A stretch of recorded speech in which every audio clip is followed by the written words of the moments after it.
ഞങ്ങളൊക്കെ ഇതെങ്ങനെയൊന്ന് പൊളിച്ച് കിട്ടാൻ വേണ്ടിയിട്ട് ആലോചിക്കുക. കാരണം ഇവിടെയൊന്നും അല്ല, മുകളിലൊക്കെ തന്നെ ഒരുപാട് പിന്നെ പൊളിഞ്ഞ് വീണ് കിടക്കുന്ന ഒക്കെ ഉണ്ട്. അത് നമ്മൾ തന്നെ സ്വന്തം കയ്യിലെ കാശ് ചിലവാക്കി ഇത് മെയിൻറ്റെയിൻ ചെയ്ത് കൊണ്ടുപോകുന്നതാണ്. അല്ലാതെ ഇത് എങ്ങനെയെങ്കിലും ഒന്ന് പൊളിച്ച് കിട്ടിയാൽ മതി എന്ന് കുറേ കാലമായി ആഗ്രഹിക്കുന്ന ഒരാളാണ് ഞാൻ. പിന്നെ ഞാനെങ്ങനെയാണ് ഇതിന് പിന്നെ പൊളിക്കാൻ പാടില്ല എന്ന് സ്റ്റേ ചെയ്യിക്കുന്നത്? ഒരു കാര്യമില്ല, നഷ്ടം മാത്രമേ ഉള്ളൂ എനിക്കതുകൊണ്ട്. ഞാൻ ഈ ബിൽഡിംഗ് ആക്ച്വലി ഒരു 5 വർഷമായിട്ട് ഒരു കാര്യവും ചെയ്യാതെ, എൻ്റെ അച്ഛൻ്റെ പേരിലായിരുന്നു ഈ ബിൽഡിംഗ് എടുത്തിട്ടുള്ളത്. ട്രെയിനിങ് സെൻ്ററൊക്കെയാണ് ഇവിടെ നടന്നുകൊണ്ടിരുന്നത്. അപ്പോൾ 5 വർഷമായിട്ട് കോവിഡിന് ശേഷം ഒരു ബിസിനസ്സും ചെയ്യുന്നില്ല, നമ്മൾ ആരും തന്നെ ഒന്നും ചെയ്യുന്നില്ല. അതിന് ചെയ്യാതിരിക്കാനുള്ള ഒരു കാരണം എന്താണെന്ന് വെച്ചാൽ, ഇത് പൊളിക്കാൻ വേണ്ടി ലിസ്റ്റ് ചെയ്തൊരു കെട്ടിടമാണ്. അപ്പോൾ പൊളിക്കാൻ വേണ്ടി ലിസ്റ്റ് ചെയ്തൊരു കെട്ടിടത്തിനകത്ത് ഇൻവെസ്റ്റ് ചെയ്യാന്ന് പറഞ്ഞാൽ നേരത്തെ ഉണ്ടായിരുന്ന ഇൻവെസ്റ്റ്മെൻറ്റും ഒക്കെ തന്നെ നമുക്ക് ലോസാണ്, നഷ്ടമാണ്. അപ്പം ഇനി അതിനകത്ത് ഒരിക്കലും ഇൻവെസ്റ്റ് ചെയ്യാൻ കഴിയില്ലല്ലോ, ഇത് പൊളിക്കാൻ ലിസ്റ്റ് ചെയ്തൊരു കെട്ടിടം നഷ്ടമാവൂലേ. അതുകൊണ്ട് തന്നെ ഇത് എങ്ങനെയെങ്കിലും ഒന്ന് പൊളിച്ച് കിട്ടിയാൽ മതിയെന്ന് ആഗ്രഹിക്കുന്ന ഒരാളാണ്. എപ്പോഴും കോർപ്പറേഷനിൽ പോയിട്ട് ഇതിനെപ്പറ്റി സംസാരിക്കുന്ന ഒരാളാണ്. നിങ്ങളിത് പൊളിക്കാമെന്ന് പറഞ്ഞിട്ട് എന്താണ് പൊളിക്കാത്തത്? പൊളിക്കാമെന്ന് പറഞ്ഞ ബിൽഡിങ്ങിന് ഞങ്ങൾ അടച്ചിട്ട് വാടക തന്നുകൊണ്ടിരിക്കുക.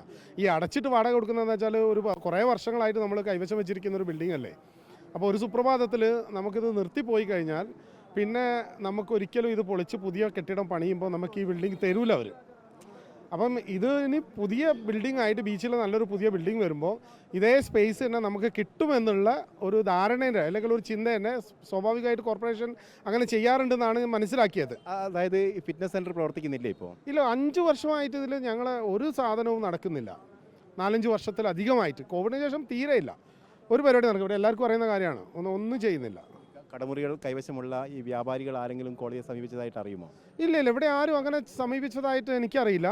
കാരണം ഞങ്ങളൊക്കെ ഇതെങ്ങനെയൊന്ന് പൊളിച്ച് കിട്ടാൻ വേണ്ടിയിട്ട് ആലോചിക്കുക. കാരണം ഇവിടെയൊന്നും അല്ല, മുകളിലൊക്കെ തന്നെ ഒരുപാട് പിന്നെ പൊളിഞ്ഞ് വീണ് കിടക്കുന്ന ഒക്കെ ഉണ്ട്. പക്ഷേ ഞാനിപ്പോൾ സത്യം പറഞ്ഞാൽ എൻ്റെ ഒരു വിഷമം, ഇത് പൊളിഞ്ഞ് മുകളിലെ റൂഫൊക്കെ ഇതിൻ്റെ എന്താ പറയുക, മുകൾ ഭാഗമൊക്കെ പൊളിഞ്ഞ് വീഴാറുണ്ട്. അതൊക്കെ പിന്നെ പൊളിച്ച് തേച്ചിട്ട് ഇപ്പോൾ ഒരു 5-6 ലക്ഷം രൂപ ഞാനിപ്പോൾ ഇതിന് മുകളിൽ ചിലവാക്കിയിട്ടുണ്ട്. കാരണം വാടക ഇങ്ങനെ കൊടുത്തുകൊണ്ടിരിക്കുകയല്ലേ, ഒരു ഇൻകം ഇല്ലാതെ വാടക കൊടുക്കുക. ആ റിനോവേഷൻ ചെയ്തിട്ട് എന്തെങ്കിലുമൊക്കെ ചെയ്യാൻ വേണ്ടിയിട്ട് നമ്മൾ പണിയൊക്കെ നടത്തിക്കൊണ്ടിരിക്കുക. ഇപ്പോൾ നിലവിൽ ഇത് പുറത്ത് കാണുന്നതിനേക്കാൾ അപകടാവസ്ഥയിലാണ് അകത്തുള്ളത്. അകത്ത് അതിൻ്റെ പിന്നെ എന്താ പറയുക, നമ്മൾ മുകളിലുള്ള ഭാഗമൊക്കെ ഇങ്ങനെ പൊളിഞ്ഞ് ഇടയ്ക്കിടയ്ക്ക് വീഴും.